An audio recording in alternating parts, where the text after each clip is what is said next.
This book's title is inaccurate. The handsome guy is tall and deadly, but not dark. In fact, he's incredibly pale.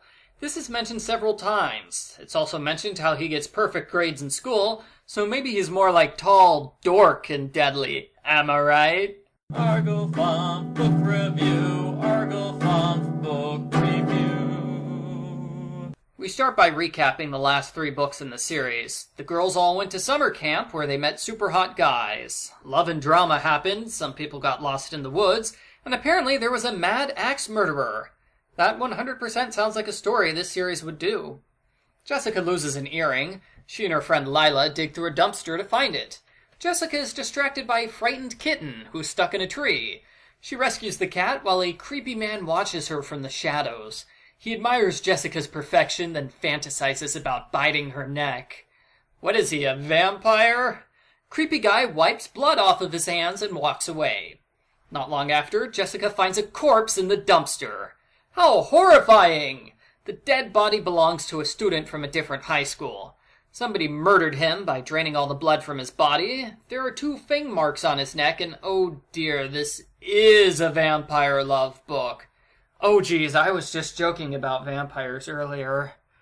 Jessica calls the police and uses the murder as an excuse to get into the local newspaper.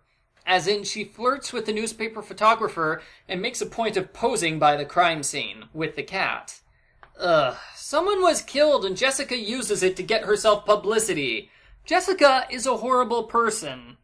Twice during the investigation, it's mentioned that the cat is the only witness to the murder. Too bad she can't talk. Either the ghostwriter reused the line without realizing it, or this is foreshadowing for a dramatic courtroom trial where Mr. Wakefield cross-examines the kitten.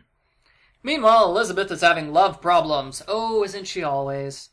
She can't decide who she loves more, her boyfriend Todd or her vacation boyfriend Joey. She hasn't told Todd that she cheated on him with somebody else all summer, by the way. Instead of dealing with the situation like a rational person, Elizabeth obsesses over her problem, to the point where she can't concentrate or talk whenever Todd is around. There are several scenes of her being weird around Todd, and Todd getting upset. In addition to a vacation boyfriend, Elizabeth got a vacation best friend, Maria. I guess she gets vacation duplicates of everyone she knows. Elizabeth is now spending most of her time with Maria. Enid, her normal best friend, is not happy about being replaced. Elizabeth is kind of an airhead in this book, so she doesn't really notice that Enid's angry with her. Elizabeth has a run-in with a new student named Jonathan Cain. He wears hot leather pants and he's got an I don't care about anything bad boy attitude. Clearly, he is a vampire. He marches down the hallways and knocks over other students on purpose. Elizabeth decides he's kind of a jerk, but all the other girls fall in love with Jonathan because he's super gorgeous. Jessica decides Jonathan has to be her boyfriend. She tries to get his attention by striking a fabulous pose and saying, "Hi." He ignores her and rides away on his motorcycle.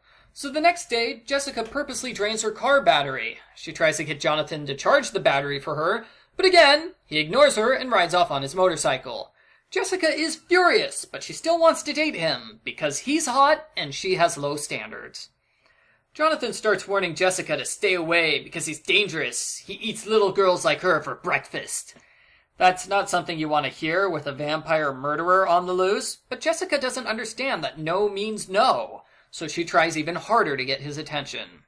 Elizabeth decides Todd is the man she wants to date, and she repairs her relationship with him just in time for Joey to leave a canoe paddle in her locker. Yes, Joey came into town, broke into the school, opened Elizabeth's locker, and put a canoe paddle inside. How did he know which locker's hers? How did he get her locker combination? Why would you give your girlfriend a secret canoe paddle instead of talking to her? None of these questions get answered. Enid falls madly in love with Jonathan to the point where she starts failing all her classes because she's too busy daydreaming about Jonathan's gorgeous face. Enid gets a vampy makeover to catch Jonathan's attention, and she starts hanging out with a bunch of goths who wear all black. Enid gets mad when Elizabeth tells her she's going overboard. Is it overboard to change your looks and personality for a guy? Is it overboard to secretly follow him to his house and stare through his windows? Yes. Yes, it is, Enid. Stop being creepy and weird. I should probably note that Jonathan has never talked to Enid ever. There is no good reason for her to think that he wants to date her. Then again, he's never talked to Jessica before, and his interior monologue says he loves her passionately, so what do I know? Todd starts dressing in all black. He says it's because he thinks Jonathan is cool. Yeah, he says that, but I'm pretty sure he also wants to date Jonathan. Good luck with that, Todd. Jessica harasses Jonathan nonstop until she finally breaks down his barriers.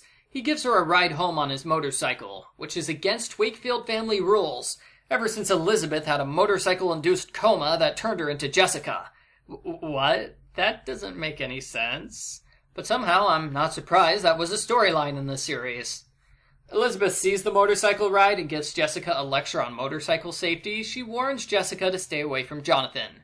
Jessica doesn't care, and she gets out of the conversation by insulting Elizabeth's love life. Speaking of which, Elizabeth's love life falls apart when Joey makes his long-awaited appearance. Elizabeth falls into his arms passionately, and her boyfriend Todd sees the whole thing. We end with a second person getting murdered, but the book immediately sweeps that under the rug to give us a scene of Jessica and Jonathan making out at his mansion. In this book's eyes, a serial killer is not as important as teenagers making out. The end. Post-book follow-up. So, we have a vampire book. It's mostly Jessica harassing Jonathan. There's drama because he loves her, but he can't get close to her because he's scared that he'll hurt her. Or something like that. We don't hear Jonathan's inner thoughts until 100 pages into the book, and what we do hear is deliberately vague. I'm guessing that's because we're going to finish this series with an outlandish explanation for Jonathan's actions, because vampires aren't real.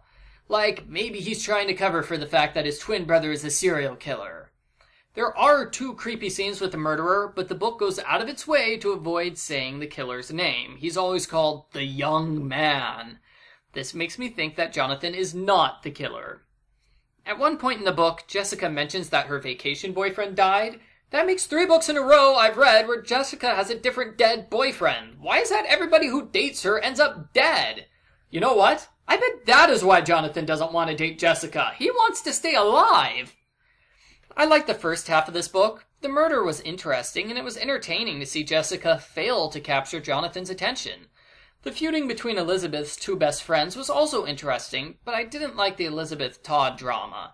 That was mostly Elizabeth acting out of character in order to create drama. Ugh. I didn't like the second half of this book as much because Enid started to get creepy. Jessica started harassing Jonathan all the time. Also, when Jonathan started talking, he stopped being interesting. He was intriguing as the mysterious loner who says nothing, but he's not intriguing when he's the guy who always says, "Stay away, leave me alone." That came across as slightly whiny. Like, if you don't want to date Jessica, then you shouldn't make out with her, Jonathan. I give Sweet Valley High number 126, Tall, Dark, and Deadly, a 6 out of 10.